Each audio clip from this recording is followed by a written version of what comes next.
Donc, bienvenue à tous pour ce webinaire sur les nouveautés 2025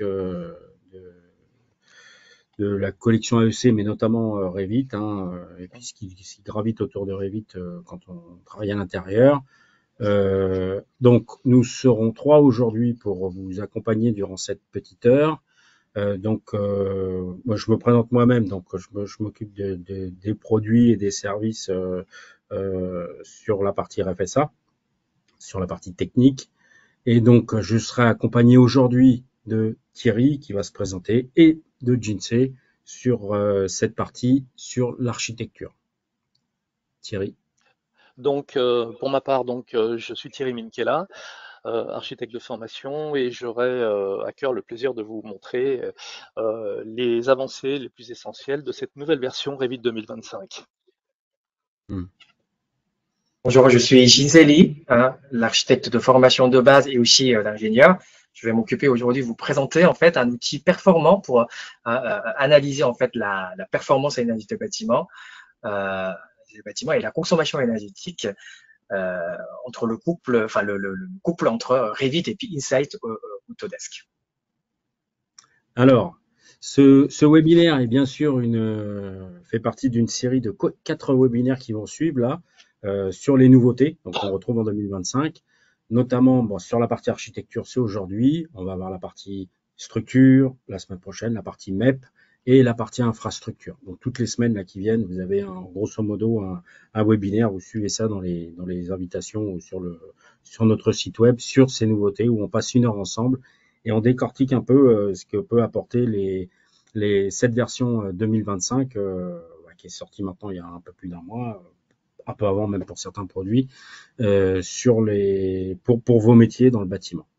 Donc, petit rappel brief sur ce qu'est RFSA. Alors, RFSA, c'est avant tout un partenaire privilégié des bureaux d'études et des cabinets d'archi depuis un certain nombre d'années, depuis plus de 30 ans, 35 ans maintenant. Donc, nous, notre objectif, c'est de vous accompagner pour que ça fonctionne au mieux chez vous, d'accord, au mieux, avec les outils, le matériel, la partie système, la partie sécurité, etc. Nous sommes spécialisés sur l'informatique du bureau d'études.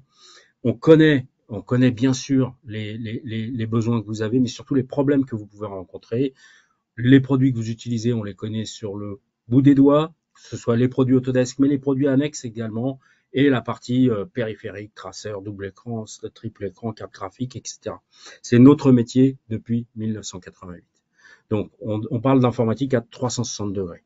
On est bien sûr équipé de plusieurs services, dont des ingénieurs d'application que vous avez là, les meilleurs de notre territoire, mais également d'informaticiens certifiés qui sont là pour vous aider quand ça marche pas bien, de gens qui pilotent à la fois des serveurs, de la sécurité, et tout ça à l'échelle des PME, puisque les bureaux d'études et les cabinets d'archi en France, il ne faut pas oublier, sont essentiellement des PME, des petites entreprises.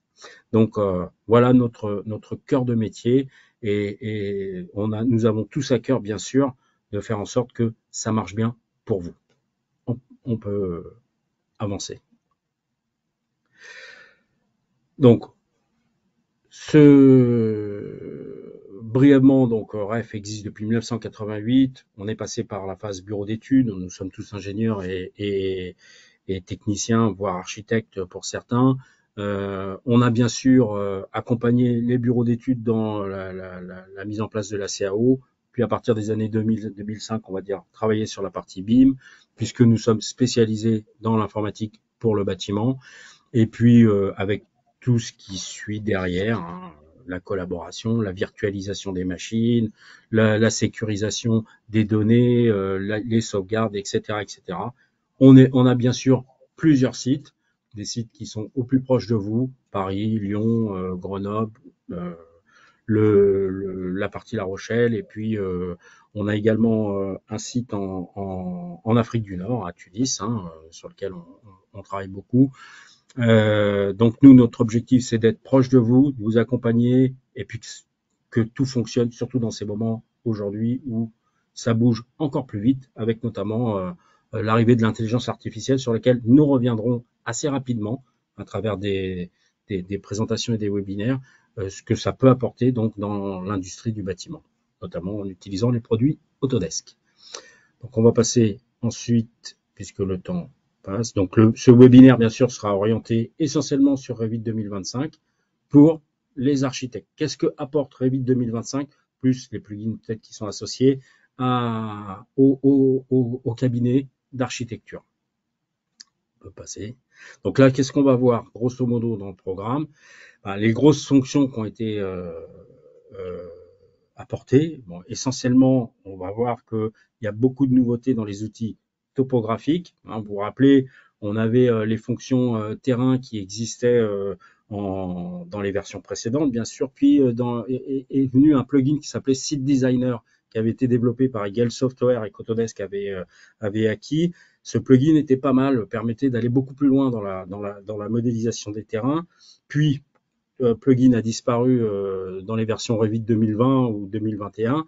Et donc Autodesk a introduit en 2023 les topos solides qui permettent d'aller un peu plus rapidement et puis de plus efficacement sur la modélisation et la création du terrain. Donc on n'est plus qu'avec la fonction terrain surfacique, mais maintenant on prend n'importe quel solide ou on crée n'importe quel solide et on va le transformer en terrain pour faire une plateforme, un caniveau, une rigole, etc. Et donc là, il y a des nouvelles fonctionnalités qui sont arrivées, notamment autour des topos solides, qui permettent d'aller beaucoup plus loin dans la création, la modélisation du terrain pour les architectes. D'accord. Encore une fois, là, cette session, c'est pour les architectes, c'est quels sont les outils qui vont permettre rapidement de travailler le terrain, d'implanter son projet au mieux et de faire de la présentation et puis de sortir, bien sûr, un certain nombre d'éléments techniques sur Revit. On va voir également qu'il y a une optimisation dans les outils de détail, au niveau des murs, les murs un peu complexes, on va pouvoir joindre automatiquement les murs, etc. Des petits détails qui permettent d'améliorer un peu la fonction création. Puis ensuite, sur les meneaux, on va voir qu'on peut mettre des meneaux un peu plus complexes sur les murs rideaux. On verra également l'amélioration des outils de production, notamment sur le calcul des surfaces. Le calcul des surfaces est un peu plus fin aujourd'hui. On a des surfaces qui ont des congés, par exemple, ça permettra de les calculer plus précisément, ce qu'on n'avait pas auparavant. On va voir que sur la partie collaboration également, on a développé, enfin Autodesk a développé et a mis en place des améliorations sur l'exportation des IFC, à intégrer des nouveaux systèmes de coordonnées, qui nous serviront peut-être pas trop en France, mais ça a été intégré. On a la possibilité d'exporter également, on va voir, avec des fonctionnalités, avec les nouvelles versions du GBXML, qui apportent quand même pas mal de choses. Donc pour le calcul des études thermiques, c'est la version 7.3 qui a été intégrée.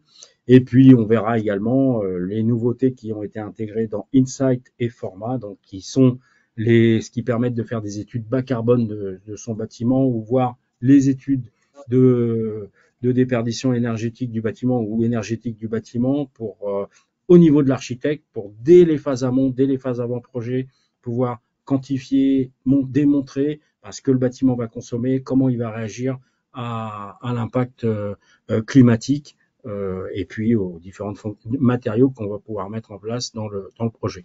Et ça, sur la maquette, puisqu'on n'oublie pas, le BIM, c'est avant tout de faire des modèles ce qui peuvent être simplifiés et qui vont avancer au fur et à mesure dans le détail quand on va avancer dans les études de conception puis ensuite d'exécution. Mais disons que directement déjà sur les premiers modèles d'avant-projet sommaire, voire avant-projet détaillé, on va pouvoir faire ce type d'études, mais au niveau de l'architecte. Ça, c'est important. On va bien sûr quelques compétences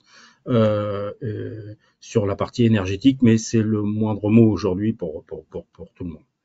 Voilà. Donc ça, vaste programme sur la version 2025. Vous allez voir, c'est très intéressant. Et puis après, vous pourrez bien sûr poser des questions. N'oubliez pas, tac, dans le chat, vous posez toutes vos questions et on va essayer d'y répondre. J'espère qu'on y arrivera quand même à 3. Sur pareil, on vous répondra de vive voix. Allez, je laisse la main à Thierry qui va attaquer la partie la plus difficile, la présentation des nouveautés. Merci. Je reste en ligne. Merci. Très bien, merci Frédéric pour cette introduction et je vais de facto démarrer le focus sur les outils topo. À vous, Cognac G.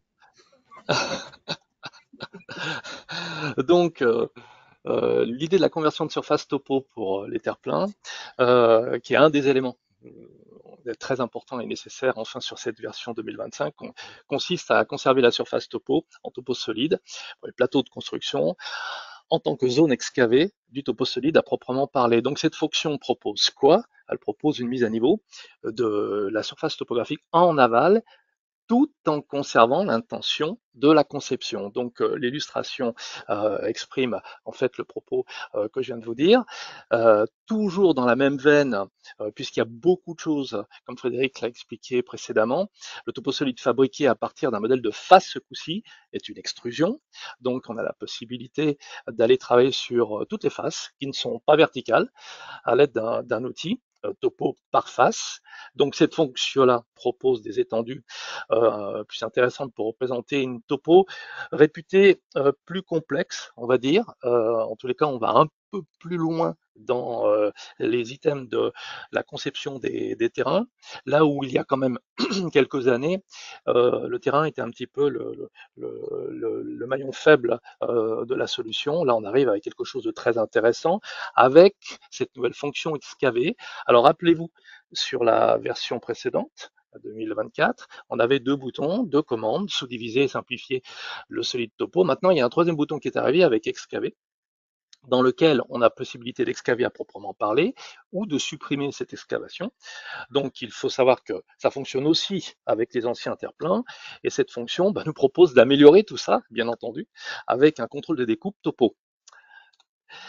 Toujours à propos des excavations, donc on a la possibilité d'en sortir le quantitatif, ce qui est très intéressant puisqu'on y découvre deux nouveaux paramètres, donc le volume d'excavation individuel sur une excavation ciblée, et puis le volume total de l'excavation à proprement parler. Donc l'affichage des volumes d'excavation arrive dans les quantitatifs, ce qui n'est quand même pas une mince affaire, c'est quand même très intéressant pour nous, et cette fonction propose un moyen encore plus précis et plus efficace pour quantifier en effet les volumes d'excavation, puisque on a cette possibilité qui nous est offerte. Toujours sur le focus des outils topo, rappelez-vous, avant, l'ouverture de type cage, quand on prenait une ouverture par cage, coupait verticalement, en fait. Tout le solide topo, vraiment de haut en bas, de part en part, en ignorant la face inférieure qui disparaissait, quand bien même celle-ci n'allait pas jusqu'en bas ou ne la transversait pas. Maintenant, avec Revit 2025, en fait, le solide topo détecte le fond de cage comme limite de coupure. Donc, il garde un fond de terrain qui a bien été épargné, et on voit bien entre les deux illustrations ce qu'il faisait avant et ce qu'il fait maintenant, ce qui apporte un peu plus de précision tant sur l'affichage du reste que sur le contenu en fait à quantifier ultérieurement. Donc cette fonction propose alors là pour le coup une très nette amélioration de la représentation des coupures quand on utilise donc cette fonction par cage vis-à-vis des solides topo. Les surfaces qui sont vues sur un solide topo découpé accueillent désormais des composants à face. Donc on imagine pouvoir travailler sur un terrain avec une excavation qui a été donnée, on se retrouve avec un fond d'excavation, et bien maintenant les familles peuvent arriver en tant qu'hôtes. Donc cette fonction propose en effet plus de flexibilité dans la modélisation, puisqu'on peut amener, là comme l'exemple en illustre bien le propos, un végétal, mais ça peut être autre chose. En tous les cas, on peut devenir hôte d'un fond d'éléments. En ce qui concerne les ombrages lissés, on peut désormais afficher et rendre visible un lissage d'un terrain topo, ce qui n'était pas tout à fait possible auparavant, puisque on avait des limitations avant qui ne nous permettaient pas de lisser davantage en fait l'élément avant. On avait toujours un élément de triangulation. Maintenant, ce n'est plus le cas. Donc, ceci dit, il y a encore quelques petites limitations. Quand on utilise des motifs de surface en mode ombrage lisse, très bien. Les matériaux ne peuvent pas être remplacés avec l'outil de peinture, si tant est qu'on utiliserait cet outil-là, on ne l'utilise pas toujours, et les motifs de remplacement graphique. Et en ce qui concerne les solides topo qui seraient liés, on peut affecter le fichier, mais la petite limitation, c'est que dans le fichier d'origine, il suffit de le recharger. Quoi qu'il en soit, les éléments qui nous permettent d'avoir ce lissage, maintenant, nous permettent d'avoir un affichage qui est beaucoup plus joli qu'avant. Donc cette fonction propose bien de supprimer l'aspect triangulé d'une surface que l'on avait précédemment. Et enfin, si j'ose dire, pour revenir sur les triangulations, et ben maintenant elles sont désormais visibles quand on modifie la forme d'un solide topo, c'est-à-dire qu'on peut les voir au moment de l'édition à proprement parler, quand on travaille sur le volume d'un terrain. Donc ça propose une amélioration sur le contrôle, tout simplement, en fait, du terrain à proprement parler. Passons maintenant au chapitre suivant sur l'optimisation des outils de détail et d'édition. Donc, on y range plusieurs éléments qui nous ont vraiment paru essentiels, et notamment celui-là, nouvelles options de placement de murs. Donc, on a une jointure automatique qui permet de joindre au moment de la conception une jointure entre plusieurs éléments structurels, par exemple des murs. Et on peut également le faire en même temps sur la jonction et le verrouillage automatique. Alors qu'avant, il fallait passer par un attachement, reprendre une commande supplémentaire. Là, on peut le faire en même temps au moment où on travaille sur la conception. Donc les éléments insérés, à savoir par exemple une menuiserie, coupent les murs adjacents de part en part. Et les options ne sont cependant pas disponibles pour les murs structurels à face, les murs empilés et les murs rideaux. Par contre, les murs conventionnels standards, il n'y a pas de problème. C'est une avancée majeure pour cela. Et les murs inclinés avec les fruits peuvent s'attacher, mais ne se verrouillent pas. Et la notion de l'attachement est quand même primordiale et essentielle. Donc, cette fonction propose quoi d'autre qu'une automatisation? On automatise la modélisation et la représentation des murs adjacents. Là, ça a été évoqué tout à l'heure en introduction. On arrive désormais avec des profils de mono à boucles multiples. Avant, rappelez-vous, on avait une représentation d'intention de mono sur une seule boucle. Maintenant, on peut travailler une conception de mono beaucoup plus précis, avec des boucles multiples, comme le montre cette illustration, à savoir la particularité de préciser davantage en fait les monos, et quand on se retrouve sur des phases pro, DCE, ce genre de choses. Ceci étant dit, les boucles ouvertes ne sont pas prises en charge comme c'est le cas habituellement. Il faut donc faire un profil clos, mais on arrive à avoir un peu plus loin. Donc cette fonction-ci propose un niveau de développement plus élevé. On va aller plus loin dans la représentation des monos si on souhaite afficher des échelles un peu plus élevées, un peu plus précises. Le paramètre des jeux de feuilles est quelque chose d'intéressant qui apparaît également dans cette version. On va pouvoir grouper plusieurs jeux de feuilles et tout simplement créer même un jeu de feuilles, là où avant on faisait une nouvelle feuille, tout simplement. Là, on va créer un jeu de feuilles où on aura deux nouveaux paramètres, le jeu de feuilles et son référencement, et où il suffit de glisser, déposer des feuilles dans l'arborescence du projet pour organiser des feuilles dans des jeux. Je m'explique, vous pourriez avoir un jeu prêt à l'emploi, et les feuilles qui sont déjà présentes, on peut les glisser dedans, donc sur l'arborescence, de telle sorte que le jeu complet serait constitué de X feuilles prêtes à être travaillées. Donc cette fonction, elle propose quoi d'autre que de livrer des projets plus rapidement, parce qu'on aurait déjà organisé, pré-organisé, prévu un set de feuilles déjà prêtes à l'emploi.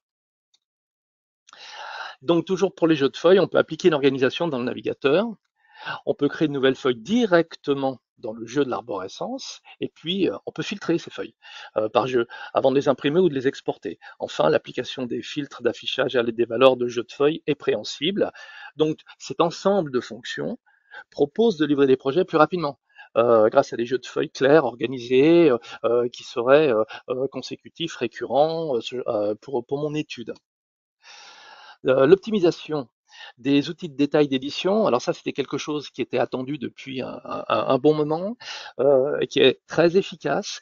C'est que désormais, quand vous faites des annotations, par exemple des étiquettes de matériaux, vous les prenez, vous vous mettez sur une coupe ou autre chose, et vous les rangez En général, on est souvent pressé quand on fait ça et elles se rangent pas toujours proprement.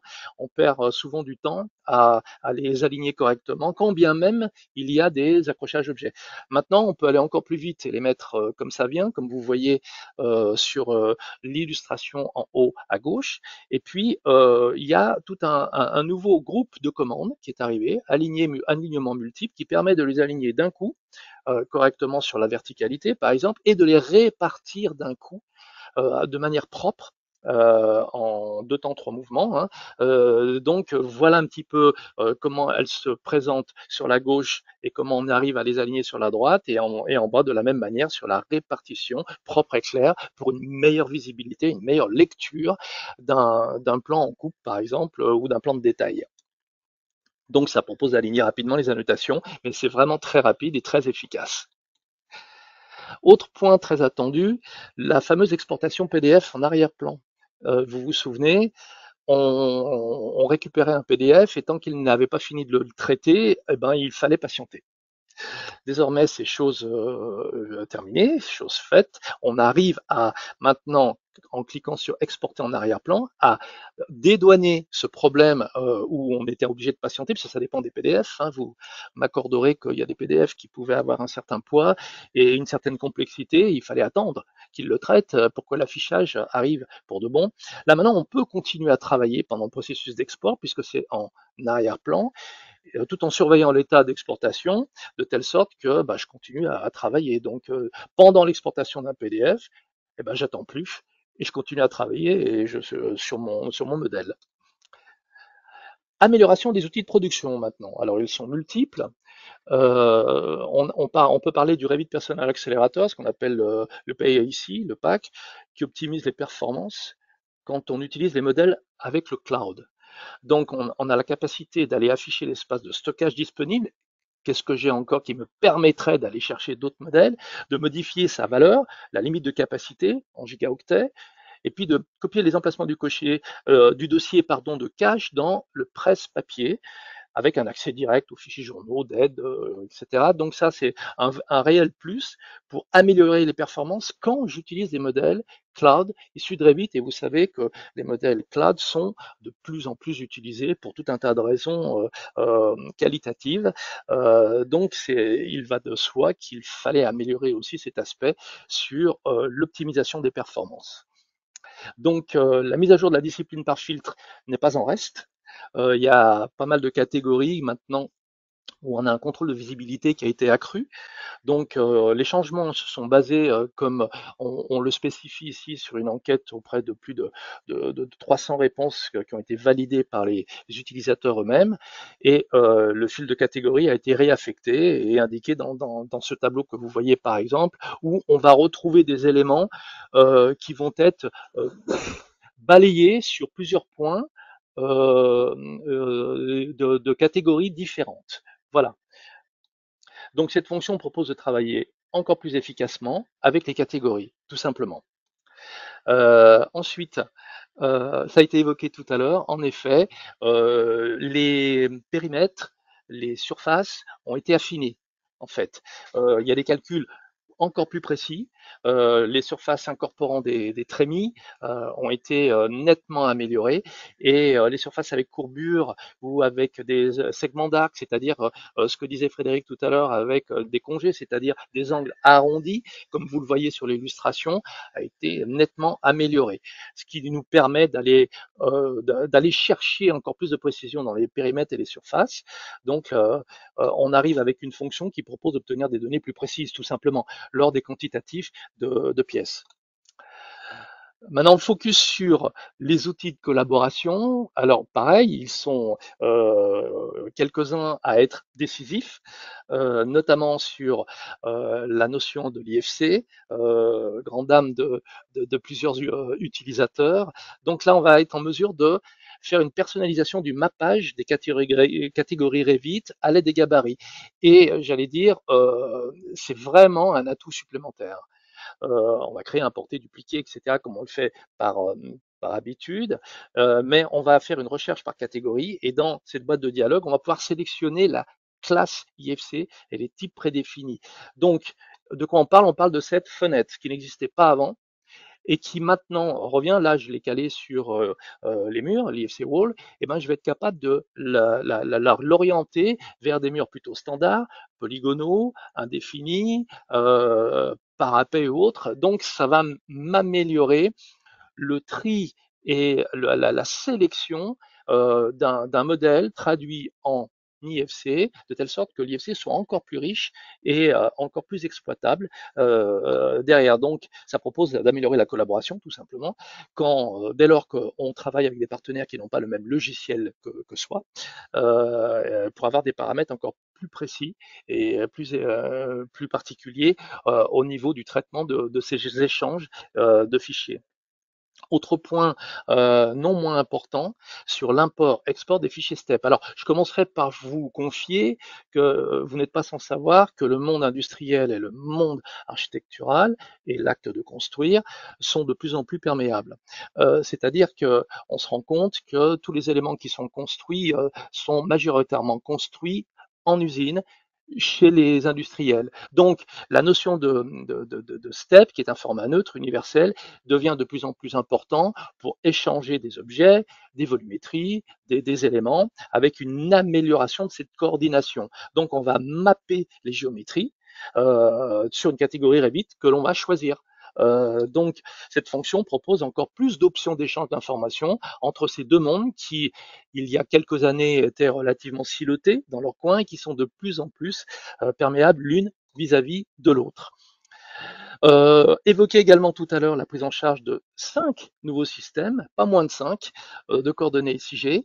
Alors bien sûr, tous ne vous seront pas salutaires, vous n'allez pas utiliser l'ensemble de ces possibilités, mais vous saurez désormais qu'avec Revit 2025, on agrandit le prisme de possibilités de prise en charge des systèmes de coordonnées, que ce soit le UK GG 951 ou le US Albers par exemple. Bon, voilà, on va encore plus loin sur la prise en charge de ces systèmes SIG. Donc, on intégrera de nouveaux systèmes déjà connus avec ces 5 supplémentaires. Le suivi des modifications apportées au modèle de coordination, quand on est sur un modèle de coordination. Alors pour ceux qui connaissent déjà Autodesk Docs, sur les modèles qui ont été publiés sur le cloud, on va retrouver en fait le même usage. C'est-à-dire qu'une comparaison des modifications entre deux versions de modèles en work in progress, en cours d'étude, l'affichage d'un type et du nombre de modifs, les résultats par rapport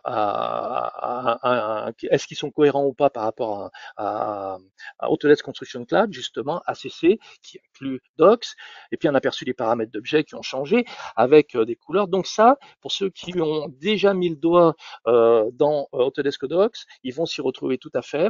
Maintenant, ça redescend de facto dans la version Revit 2025, donc ça propose de coordonner plus efficacement encore, je dirais, c'est ce suivi d'études en cours. Alors maintenant, on va passer au sujet de la simulation et de l'intégration des contraintes bas carbone pour la conception. Alors, grâce à Forma et Insight d'Autodesk, bien sûr, on va aborder les solutions proposées pour une étude bas carbone quand j'utilise Forma au départ, puis que je le bascule sur Revit 2025. Alors, on va avoir un avantage à comprendre l'impact carbone des décisions de conception dès la phase de conception. Vous savez que c'était un petit peu le maillon manquant du BIM il y a quelques années. Ça y est, ça a été gommé grâce à Forma, qui est une proposition online exclusivement sur le cloud, qui permet de travailler sur les faisabilités, mais en allant tout de suite sur les estimations alimentées par donc l'intelligence artificielle, l'IA, sur les émissions de carbone et matériaux de systèmes de construction, grâce à l'intégration d'un complément dans Revit qui, lui, va récupérer les faisabilités proposées, présentées dans Forma, qui auront été contrôlées, validées dans Forma avant qu'elles redescendent pour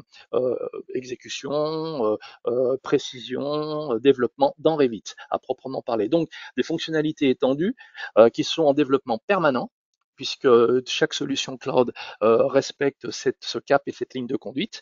Et cette fonction propose de promouvoir les bâtiments durables dès le premier jour. C'est ça qu'il faut garder en tête. Donc, on travaille sur format et tout ce qui est sur format redescend dans Revit, c'est-à-dire qu'il récupère les volumétries automatiques ou semi-automatisées dans format, c'est au choix, et il les transforme en familles. Et une fois que j'ai des familles dans Revit avec les mêmes volumétries que j'ai dans le format, il me suffit de les remplacer par les miennes et de récupérer l'ensemble de l'étude qui m'aura été comparée, transmise et précisée dans le format pour savoir si je m'éloigne de mon objectif ou si je m'en rapproche.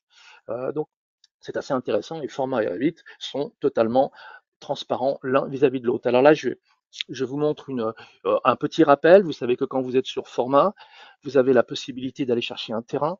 Pour la France, en tous les cas, ces outils sont gratuits. Une fois que je l'ai, que j'ai mes existants, je peux redescendre sur le terrain l'ensemble de mes existants, puis affecter des volumétries à des usages, les comparer, faire simuler des analyses de comparaison au niveau de la qualité de mon îlot, que ce soit sur l'ensoleillement naturel, que ce soit sur le confort au niveau de la trame générale des vents, la force des vents, l'orientation, que ce soit la notion des microclimats, voire même une notion de bruit que je peux donner sur l'intensité des éléments, prendre carrément un îlot central complet et le soumettre à différentes études et simulations.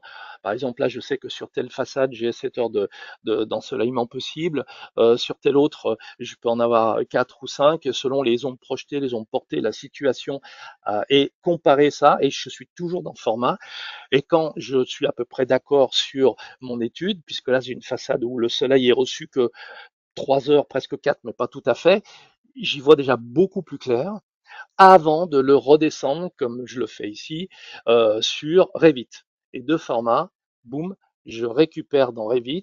Alors, l'ensemble des volumétries, avec des familles, comme je vous le disais, c'est une proposition qui redescend dans Revit avec le complément que voilà, où je prendrai tout ou partie de ce qui a été récupéré et proposé dans format.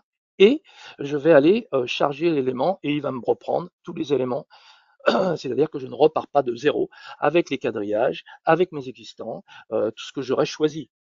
Bien sûr. Et voilà, par exemple, la partie la base sur laquelle je peux enfin démarrer plus dans le détail, venant de format, quand je suis dans Revit. Donc format est vraiment un point très important pour gagner un temps non négligeable sur le workflow entre la personne qui fait la FESA et qui la balance ensuite sur la suite au niveau d'un APS, APD et j'en passe. Alors parlons maintenant des extensions concernant le bas carbone, toujours sur format, qui s'appelle Embodied Carbon dans format. Et je vais chercher cette extension pour simuler en fait le carbone embarqué. Donc je le retrouve dans ma liste d'extensions et je vais, une fois que mon étude est à peu près convaincante pour ma part, que j'ai choisi de faire ce type d'éléments à proposer, je vais considérer dans mes settings, c'est-à-dire mes, mes paramètres, si je fais une étude sur 30 ans ou 60 ans, si j'ai un cycle qui va vous savez qu'il y a des cycles de la construction à la performance, etc. Il y a plusieurs cycles et je vais travailler sur une idée de la structure, une idée des matériaux et ensuite je vais balancer une étude de telle sorte que je puisse avoir un résultat sur le carbone, en fait, embarqué au mètre carré. Soit je la fais par défaut où il me fait une moyenne, soit je la fais par personnalisation en customisant en fait les éléments et tout ceci sur des unités qui soient métriques ou impériales, bien entendu. Et après, ça va m'aider à y voir encore plus clair pour répondre à un objectif donné par rapport à mon projet vis-à-vis de la maîtrise d'ouvrage ou de la municipalité pour aller voir en fait les éléments et les usages choisis. Alors là, par exemple, je suis sur un usage résidentiel, je vais aller chercher des éléments de fibrociment pour telle zone ou telle autre. Puis, au niveau de l'enveloppe, c'est fait. Au niveau de la structure de mass timber, je vais passer à reinforced concrete en béton armé, par exemple. Donc, vous voyez, je donne à chaque fois des contraintes, des exigences, je dirais, et j'envoie mon analyse. Et dans le résultat de cette analyse, j'ai après des éléments qui me permettent de dire je vais être avec tel élément plutôt à telle hauteur, au niveau de mon enveloppe, au niveau de ma structure, au niveau des éléments intérieurs, voire du système MEP. Si je l'ai choisi, si j'ai prévu d'en tenir compte dans mon étude, etc. Donc déjà dans le format, je sais que dans ma faisabilité, je peux déjà aller assez loin sur les éléments et les prérequis nécessaires pour une étude bas carbone avant même de rentrer dans le détail avec Revit. Voilà ce que je voulais vous confier pour ma part, qui est les points qui étaient absolument importants et nécessaires pour cette nouvelle version. Je vais donc désormais passer la main à Jinsei pour la partie Insight. Merci Thierry, c'était pas mal. Merci Thierry. Juste avant, tu sais, je sais pas si tu m'entends, le STEP, n'oubliez pas que le STEP, c'est le grand frère de l'IFC. L'IFC est issu du STEP au départ. Voilà. Allez, à toi, Jinsei. Tout simplement. Voilà, merci Thierry pour cette présentation. Alors je vais compléter justement par ma partie, c'est-à-dire que ce que je vais présenter, c'est le couple Revit et Insight de la part d'Autodesk, qui est un workflow puissant et efficace qui change en fait aujourd'hui notre quotidien pour le calcul de la performance énergétique et environnementale de la conception architecturale. Voilà. Donc en quelques mots, avant de rentrer dans le détail, aujourd'hui les architectes peuvent analyser facilement la consommation énergétique, c'est-à-dire la consommation d'électricité, la consommation de gaz, et aussi, justement, en nouveauté 2025, l'empreinte carbone avec Revit qui vous permettent de modéliser la maquette numérique, comme d'habitude, avec les éléments constructifs et aussi avec les volumes dans Revit ou les volumes issus de formats, comme Thierry qui a présenté, car vous pouvez mettre à jour la maquette vers Autodesk justement Insight, grâce à justement la fonctionnalité créée justement en 2025, l'interopérabilité créée par Autodesk. Donc, avant de détailler l'utilisation des fonctionnalités sur Autodesk Insight, je tiens à vous présenter en fait le type de fichier GBXML. Voilà. Donc le GBXML, donc autrement dit Green Building XML, qui est un format issu du BIM en fait, qui se concentre en fait sur les besoins de la modélisation dans la conception de bâtiments à faible impact environnemental. Donc aujourd'hui, en fait, la version 2025 Revit, il prend en charge désormais la dernière version GBXML, version 07. Donc, en fait, ce type de fichier, donc GBXML, se sert à faciliter en fait l'interopérabilité entre les outils de conception CAO et aussi BIM tels que Revit et les logiciels d'ingénierie réglementaire. Donc concrètement, vous pouvez exporter votre maquette numérique Revit vers les logiciels de calcul réglementaire d'ingénierie qui prennent en charge de ce type de fichier aujourd'hui, GBXML. Donc, je ne sais pas si on peut me donner la main pour que je partage mon écran.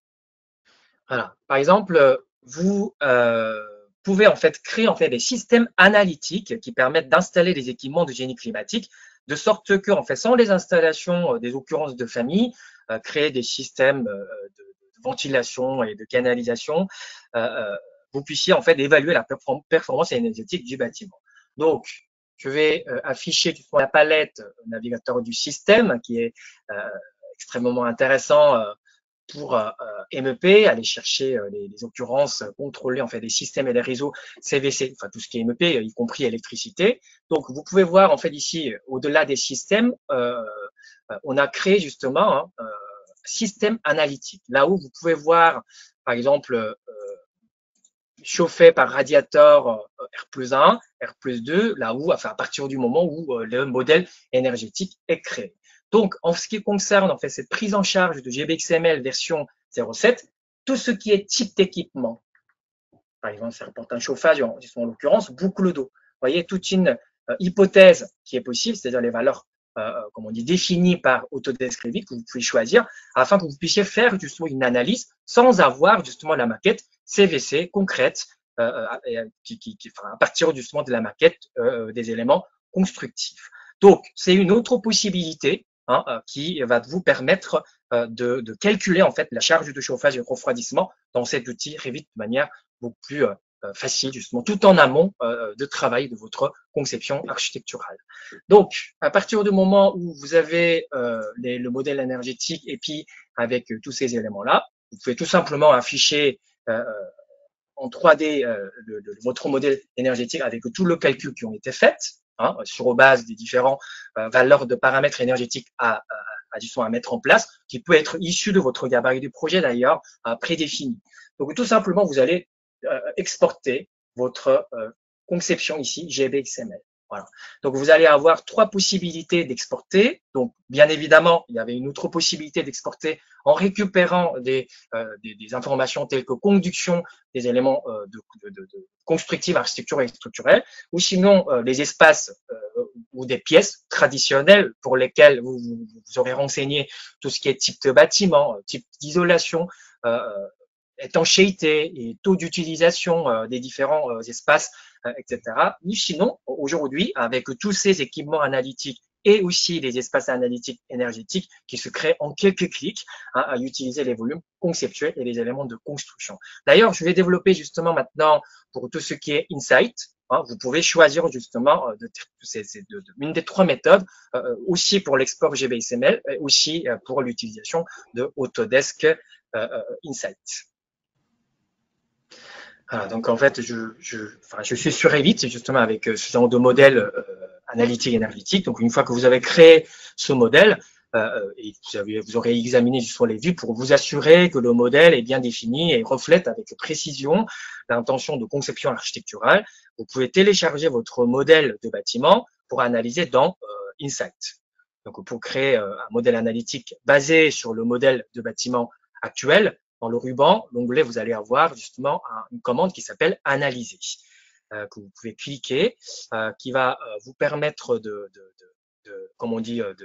d'afficher justement la page de connexion Autodesk sur votre navigateur web, car Autodesk Insight est hébergé en fait sur Cloud Autodesk.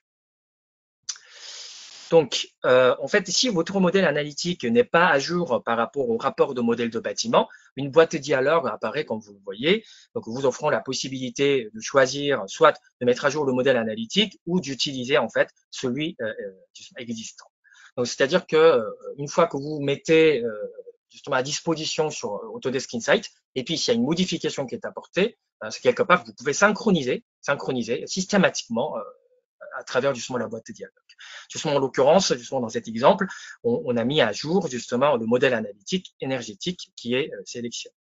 Donc ensuite, vous pouvez regarder justement l'interface Autodesk Insight qui a eu beaucoup d'évolutions en fait, et surtout justement cette année en 2025. Donc alors dans Autodesk Insight, la boîte de dialogue différentes boîtes de dialogue, y compris justement la vue 3D pour comprendre la conception de votre part, et aussi de la boîte de dialogue telle que la consommation et puis la Carbon Insight s'affiche détaillant le flux de travail qui nous permet d'exécuter une analyse du carbone de la conception. Voilà. Donc il contient des informations de base sur le modèle tel que l'emplacement et le type de bâtiment et la superficie, les taux de carbone incorporés et opérationnels. Donc, lorsque vous soumettez une analyse énergétique à Autodesk Insight, donc par défaut, le tableau de bord présentation vous est présenté, comme vous venez de voir, qui comprend une analyse du carbone de base de votre modèle. Donc, pour une compréhension plus approfondie de ces données, vous pouvez configurer justement ce tableau de bord aujourd'hui Autodesk Insight qui nous permettent de personnaliser justement en fonction de la particularité de votre projet. Donc, cela vous permet d'élargir justement vos analyses en fonction de vos besoins grâce à la création d'un tableau de bord qui affiche en unités attendues et aussi les valeurs de paramètres qui sont tout à fait personnalisables. Donc, vous pouvez autrement dit gérer en fait tout ce qui est unité. Donc, bien évidemment, en France, vous utilisez tout ce qui est unité métrique qui dépendent de plusieurs facteurs, autrement dit les différents paramètres. Donc, l'examen de chaque formule vous permet d'identifier et de sélectionner les facteurs que vous souhaitez représenter sur votre tableau de bord personnalisé. Donc, une fois que les différents tableaux qui ont été ajoutés, vous pouvez tout simplement ajuster justement les options pour pour chacun de ces facteurs individuellement afin de visualiser son impact sur les unités associées. Donc voilà, pour créer justement un tableau de bord personnalisé, la première étape consiste à créer la présentation de tableau de bord. Donc si nécessaire, vous pouvez rajouter à tout moment, ajouter justement le bouton ajouter à la fin des onglets du tableau de bord pour créer un nouveau tableau de bord supplémentaire. Donc dans le cas où si vous avez plusieurs conceptions différentes, donc à partir d'une maquette, vous pouvez avoir plusieurs variantes d'études en fait sur Autodesk Insight. C'est-à-dire dans le cas où si vous devez présenter justement plusieurs propositions auprès de vos clients afin d'identifier la combinaison des différents facteurs ayant l'impact peut-être le plus bénéfique sur les mesures de durabilité de bâtiment. Voilà. Donc des scénarios supplémentaires sont facilement créés en dupliquant le tableau de bord, puis en ajustant les facteurs que vous souhaitez examiner. Donc pour configurer cela, comme par exemple le premier scénario, vous pouvez cliquer sur modifier le tableau de bord et utiliser une boîte de dialogue de texte pour décrire la configuration. Par exemple, voilà, donc la démonstration qui montre par exemple scénario de réseau, panneau photovoltaïque, 25% de couverture de toit. Ensuite, vous pouvez ajuster justement ce tableau de bord pour représenter le scénario. Donc, par exemple, pour une durée de vie de bâtiment que vous pouvez spécifier, par exemple ici en l'occurrence, durée de vie du bâtiment plus d'1 an, qui a été ajoutée à la description. Et puis, vous pouvez rentrer des différentes valeurs, c'est-à-dire des différents facteurs pour présenter justement les valeurs par rapport à la projection que vous avez par rapport à votre conception architecturale. Donc ensuite, vous pouvez avoir dans le deuxième scénario, par exemple, 75% de couverture de toit sur une durée de vie du bâtiment d'1 an et une production de, par exemple, le nombre de panneaux que vous souhaitez rajouter dans la conception. Ensuite, la couverture de générateur, par exemple photovoltaïque, est réglée 75%, voilà, qui se trouve en fait dans le tableau de bord grâce à la personnalisation, et une puissance moyenne du générateur photovoltaïque, donc une valeur kilowattheure par mètre carré qui va être sélectionnée et représentée.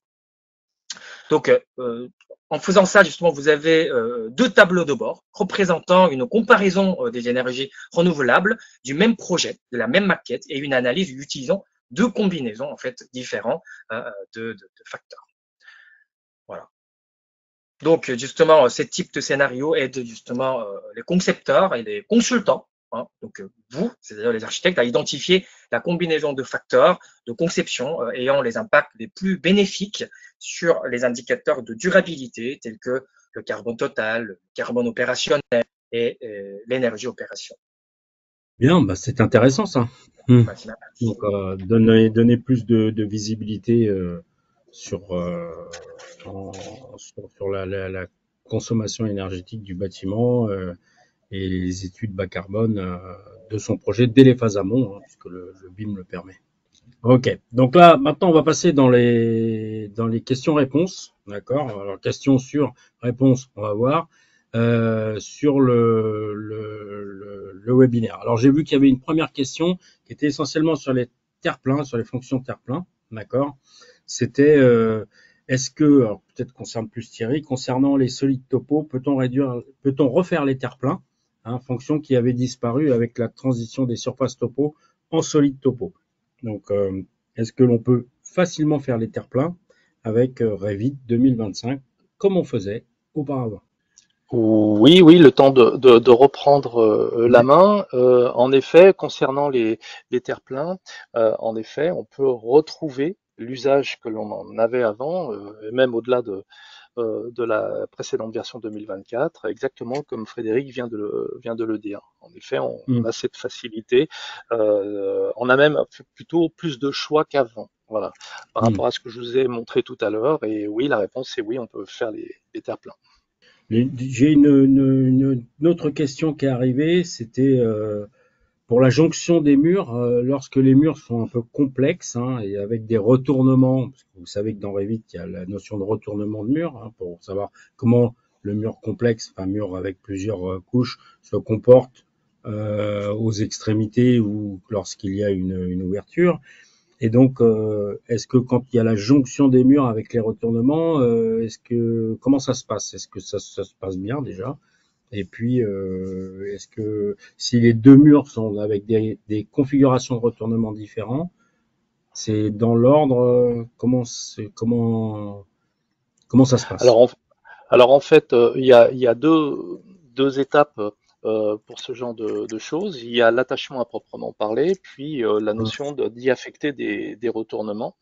hum, Concernant l'attachement, il y a la possibilité de mettre deux murs l'un sur l'autre et de les attacher, ce qui n'enlève en rien la possibilité de percer d'un coup d'un seul ces deux murs pour y mettre une menuiserie. Et dès lors qu'on hum. met une menuiserie, quid des retournements. Donc le retournement s'effectue sur la partie qui a été prise en compte quand j'ai installé ma menuiserie, et donc elle continue sur le deuxième mur puisque ce mur-là a été attaché.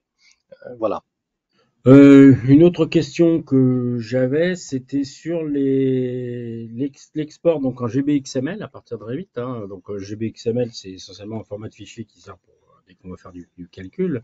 On a une représentation des pots avec des pots des différentes surfaces, et également une codification de leur position. Est-ce que c'est en extérieur, en intérieur?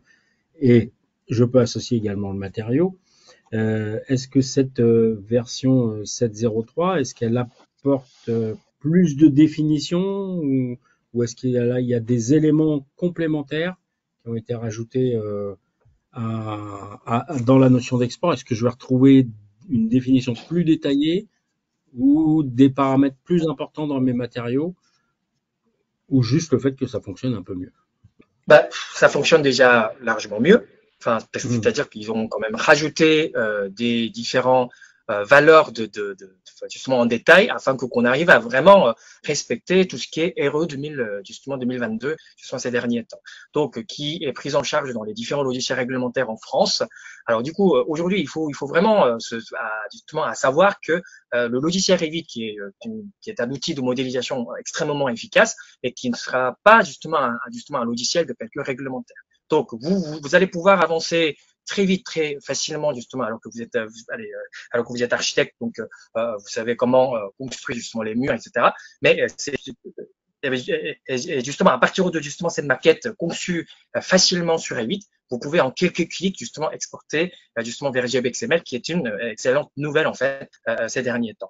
Donc aujourd'hui, en fait, Revit qui n'exportait pas tout ce qui est équipement en détail, tel que type d'équipement, boucle d'eau, tout ce qui est système de CVC en détail, aujourd'hui justement, vous pouvez justement exporter ces informations de Revit vers GBXML en 2025. Non, mais c'est bien ça, ça apporte. Et puis donc dernière question, sur la partie Insight, est-ce que Insight nécessite d'avoir un abonnement particulier, c'est-à-dire en gros de passer à la caisse, ou est-ce que c'est compris dans ma collection, et est-ce que c'est facile d'utilisation et d'accès? Ben, je dirais que c'est un des logiciels les plus faciles à utiliser, mais je dirais que c'est Autodesk Insight qui est compris dans AOC Collection Autodesk. C'est-à-dire que si vous avez Revit et Autodesk, enfin, allez, par exemple Autodesk Revit, à mon avis, vous avez justement Autodesk Insight, donc du coup, c'est à exploiter. Hmm, d'accord. Bon, bah merci, Jinsei. Ben, on va passer à la Avec slide plaisir. suivante pour les questions. Donc, on va en arriver à la fin, hein. Donc, bien sûr, n'oubliez pas que RFSA est leader sur la partie accompagnement et formation, je dirais, sur les produits de CAO du bâtiment, et notamment autour du BIM, de la maquette numérique, mais pas que, hein. Et donc, n'hésitez pas à demander auprès de vos interlocuteurs notre catalogue de formation qui est mis à jour constamment avec de nouvelles formations, les nouveautés, les fonctions 2024, 2025, puis mais également toujours aller plus loin, des nouveaux programmes qui vous permettent d'aller prendre que certains détails, je dirais, dans la partie apprentissage, hein, sur des spécificités, ça vous les verrez au mois de septembre. Donc, n'hésitez pas à nous consulter et à se rapprocher de nous. Nos formations, bien sûr, sont prises en charge la plupart du temps à 100%, d'accord, par vos OPCO respectifs. Voilà. Ensuite, on avance vers la fin. Donc, il y a une nouvelle formation, hein, qui a été mise en place par l'équipe support. Donc, la formation sur le produit Forma, Autodesk Forma, hein, qui démarre. Qui est pareil maintenant, qui est intégré dans la collection AEC. Hein. Avant, c'était un produit à part. Maintenant, c'est intégré dans la collection AEC et qui permet de prendre des décisions très en amont du projet. Et en France, il faut en profiter quand même parce que vous avez vous pouvez consulter toutes les données publiques et notamment les données IGN pour récupérer la partie extérieure du bâti, la partie environnement. Donc cette formation format, par contre, j'ai pas dit, c'est une formation qui dure combien de temps? Peut-être Thierry, toi tu sais. Mon micro. Au départ, nous étions partis sur une journée et comme format avance beaucoup et propose énormément de fonctions supplémentaires, c'est 2 jours désormais. 2 jours de formation donc pour être opérationnel sur format. Et en plus, si vous utilisez Revit, vous allez voir que ça communique assez bien et très bien même pour échanger les informations. Toujours pareil, les formations sur la partie architecture, donc là c'est un cycle complet de 12 jours, d'accord, on vous accompagne jusqu'à la certification si besoin, que ce soit la CU ou la CP. Et là, vous avez donc, vous démarrez, bon, la plupart du temps, vous utilisez déjà des logiciels de CAO, c'est rare quand même les gens qui travaillent qu'à la main, donc soit AutoCAD, soit d'autres, hein, et puis on vous accompagne pour que vous soyez opérationnel dans Revit et à titre d'un cabinet d'archi, d'être capable d'organiser le travail pour les autres également. C'est les 2 derniers jours de la formation, l'avancée, et vous préparez à la certification. Donc, n'hésitez pas à nous consulter là-dessus. Pareil, ces formations sont prises en charge par les OPCO à partir du moment où vous remplissez le bon dossier au bon endroit et au bon moment. A priori, vous êtes financé là-dessus. On va passer à l'étape suivante pour conclure. Donc, n'hésitez pas, bien sûr, aussi à consulter tous nos livres blancs qui sont édités par l'équipe marketing, hein, qui travaille efficacement. Donc, les 3 derniers sont téléchargeables, hein, que ce soit sur la décarbonation ou le parti des jumeaux numériques ou la collaboration. Donc là, n'hésitez pas à les télécharger, consulter, il y a beaucoup d'informations. C'est des livres blancs assez complets, très complets même, avec beaucoup d'informations pour que, toujours pareil, vous soyez, je dirais, up-to-date sur l'avancée rapide qu'on a dans les outils de conception et de réalisation des projets de bâtiments ou d'infrastructures. On peut passer, donc je rappelle donc toute une série de webinaires donc qui a démarré avec celle-ci au 20 juin. Donc la semaine prochaine, toujours pareil, jeudi 11h, vous aurez la partie structurelle avec Fadi. Vous retrouverez notre ami Jinsei le 4 juillet pour la partie MEP, pareil, qui a beaucoup évolué. On verra beaucoup dans le détail. Et puis des fonctionnalités toujours pareil qui viennent s'accrocher à Revit pour la partie exécution. Et puis on terminera le 11 juillet, donc avant la fête nationale, sur la partie infrastructure avec notre spécialiste Edith Snoussi, donc sur cette partie-là. Voilà. Donc n'hésitez pas à revoir nos webinaires également. Ils sont tous diffusables. Enfin, vous pouvez les visualiser en vous connectant sur notre site ou en demandant au marketing ou à votre commercial préféré les liens. Mais tous, vous allez voir, vous avez la chaîne YouTube RFSA également. Vous avez tous les webinaires depuis le début, donc qui vous permettent d'avancer sur ces produits. Voilà. Écoutez, avec Jinsei et Thierry qui sont toujours là, hein, on vous remercie beaucoup d'avoir suivi ce webinaire. Il est 12h05, 12h04, 12h05 et n'hésitez pas à revenir vers nous si vous avez des besoins. Je laisse la parole à mes confrères pour vous dire au revoir. En tous les cas, merci beaucoup d'avoir en effet suivi ce webinaire. On se tient à votre disposition pour approfondir chacun des points que vous aimeriez voir un peu plus dans le détail et puis surtout porter un éclairage sur certaines zones d'ombre. Voilà, à très vite en tous les cas. Jinsei. Merci de votre participation. À bientôt. Merci, à bientôt. Merci, au revoir.